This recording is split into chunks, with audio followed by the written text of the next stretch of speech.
Chegou o momento, então, do Dr. Fernando Gomes. Vamos lá para mais um Correspondente Médico. Lembrando que você pode também participar com a gente, fazer parte dessa nossa conversa. É só mandar a sua dúvida, a sua questão pelo Twitter e marcar a gente, #Correspondente Médico. Vamos em frente, então, trabalhar hoje, né, doutor? É isso aí, Elisa. A gente está pronto aqui para responder qualquer dúvida para vocês e vamos trabalhar, né? Vamos lá, a gente começa falando sobre a aprovação do uso emergencial de um coquetel contra a Covid-19 aqui no Brasil.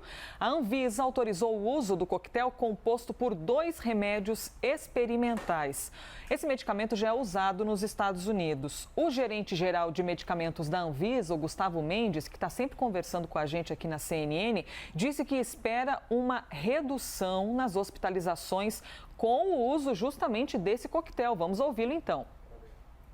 E a ideia desse medicamento é inserir esses anticorpos em pacientes que estão no início da fase da doença, então até 10 dias do início dos sintomas, se administra esse conjunto de anticorpos, são 2 anticorpos. Esses anticorpos impedem o vírus de entrar na célula e se propagar, e aí por isso que se tem uma redução de em torno de 70% das hospitalizações e das mortes. Então a ideia é justamente prevenir hospitalização.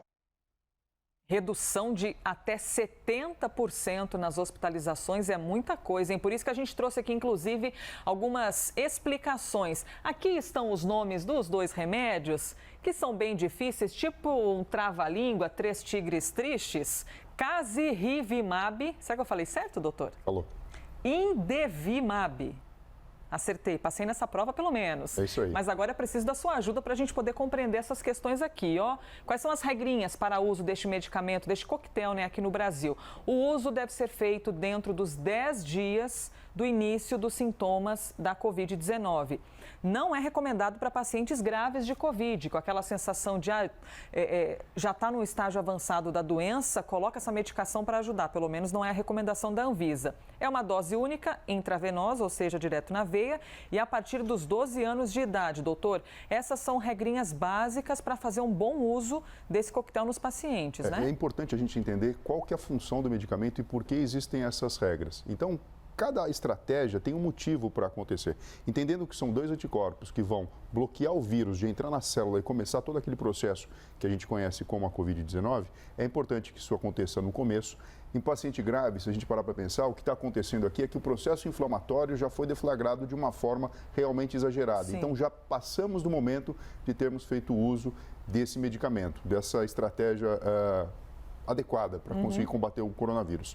Dose única intravenosa, então mostrando que não é um remédio que você vai comprar na farmácia, isso precisa que seja dentro do hospital, tendo como critério, então, quem vai estar dentro do hospital? Uma pessoa que tenha pelo menos um quadro moderado, caminhando para um quadro grave. E isso, então, seria estratégia para você bloquear a necessidade de uma internação em terapia intensiva e, por isso, esse número de 70%. A partir de 12 anos, porque a gente tem conhecimento científico a partir de tal faixa etária. Lembrando que na faixa etária pediátrica, as complicações relacionadas ao coronavírus são bem menores. Então, acaba sendo uma estratégia a mais dentro do arsenal que existe para combater a pandemia e o coronavírus. Regrinhas, então, deste coquetel utilizado contra a Covid-19. Doutor, existe uma outra restrição desse coquetel. O senhor falou que menores de 12 anos não podem recebê-lo porque não fizeram parte ainda de um estudo, né? Não existe ainda o levantamento sobre os mais jovens, e também a questão das gestantes. Elas têm uma limitação para usar também esse coquetel ou não? Durante a fase da gestação, existe uma série de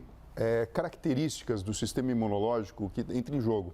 Então, quando você pode estimular ele de uma forma diferente, através de anticorpos, que podem influenciar tanto no desenvolvimento do bebê, como até mesmo na questão da própria mãe reconhecer o bebê como um elemento diferente do seu corpo 100% e podendo então induzir até o próprio parto, existem questões que ainda não estão claras a ponto de você, com segurança, indicar a sua utilização. Talvez no futuro, a gente não sabe, com mais estudos, né, com mais evidências, mas no momento, na verdade, isso aqui já está de bom tamanho. A gente conseguindo oferecer isso para as pessoas e conseguindo obter esse número de 70%, a gente já estaria aí numa situação de bastante vantagem. Puxa vida, 70% é muita coisa. E assim que tivermos os avanços desses estudos, certamente traremos aqui para você que nos acompanha na CNN Agora sim, Elisa, o que tem que ficar claro é o seguinte, isso aqui é uma medida única que você faz No seguinte sentido, ela não vai ajudar a prevenir depois você ter de novo coronavírus, não ter coronavírus ou alguma outra complicação. Por isso que acaba funcionando como um tiro certo no momento adequado que deve ser utilizado. E também a gente não está falando de uma prevenção em que as pessoas vão até a farmácia, tem esse remédio aqui, eu vou tomar, vai que me ajuda. Não é nada disso. É importante explicar isso também, né, doutor? Sim, exato. Existe uma situação específica para a sua utilização. Sem contar que, obviamente, existe custo envolvido em todo esse processo, por isso que precisa do uso racional na situação específica. Muito bem, explicadíssimo, como sempre, pelo Dr. Fernando Gomes. Vamos para o próximo assunto. Estudos feitos em diferentes partes do mundo tentam entender as sequelas que são deixadas pela Covid-19. Até aproveito e já te faço aqui essa pergunta. Você que teve Covid-19, você teve alguma sequela? Ainda tem? Quais são? Conta pra gente, viu? Hashtag correspondente médico. Aqui no telão a gente tem algumas das reclamações mais comuns.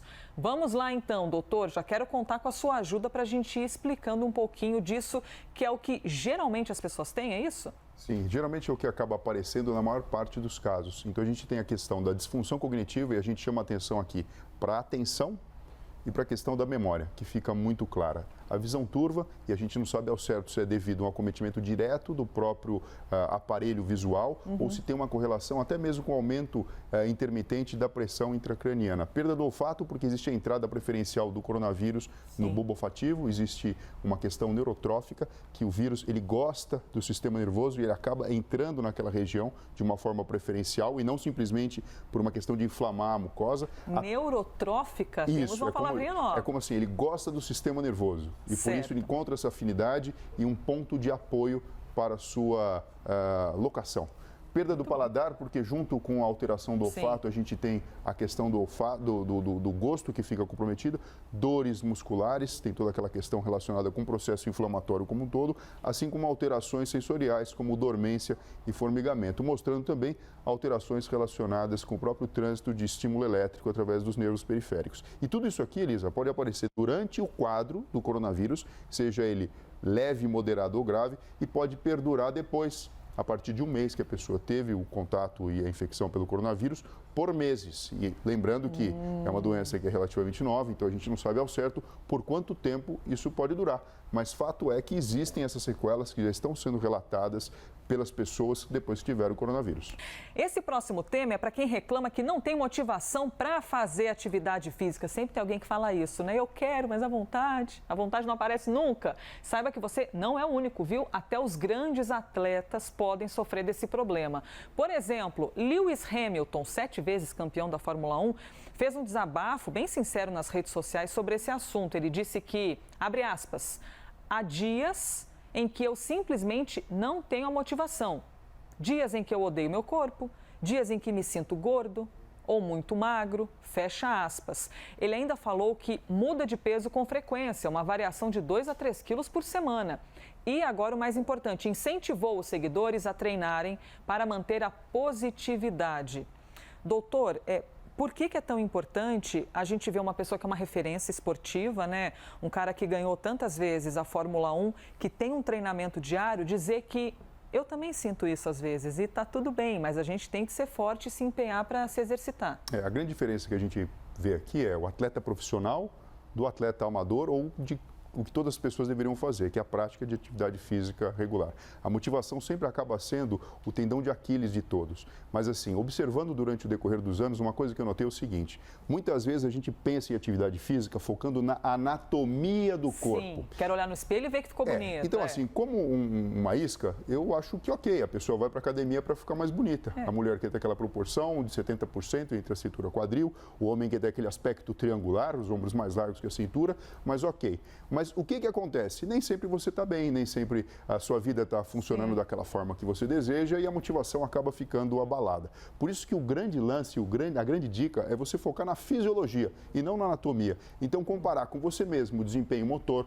Por exemplo, você vai treinar a perna, você tem que notar, você está subindo escadas de uma forma mais eficiente, você se sente mais disposto para o seu dia a dia, você consegue realizar atividades e tarefas que antes eram mais difíceis. Quando você foca na fisiologia, no funcionamento do corpo, comparando com você mesmo, não adianta você comparar com Schwarzenegger, né? Com Conan o Bárbaro, não dá, você tem que comparar com você mesmo. Né, gente? Exato, a coisa fica mais fácil. Agora, ele é um exemplo e está aqui funcionando para a gente como professor, mostrando que isso é difícil para todo mundo, até para um atleta profissional que tem um excelente desempenho, que é admirado, tem um corpo bonito, tem um corpo que funciona e também traz essas dificuldades, que é comum para todo mundo. Então, gente, não tem jeito não. A gente precisa fazer uma autoanálise e seguir em frente. É importante a atividade física.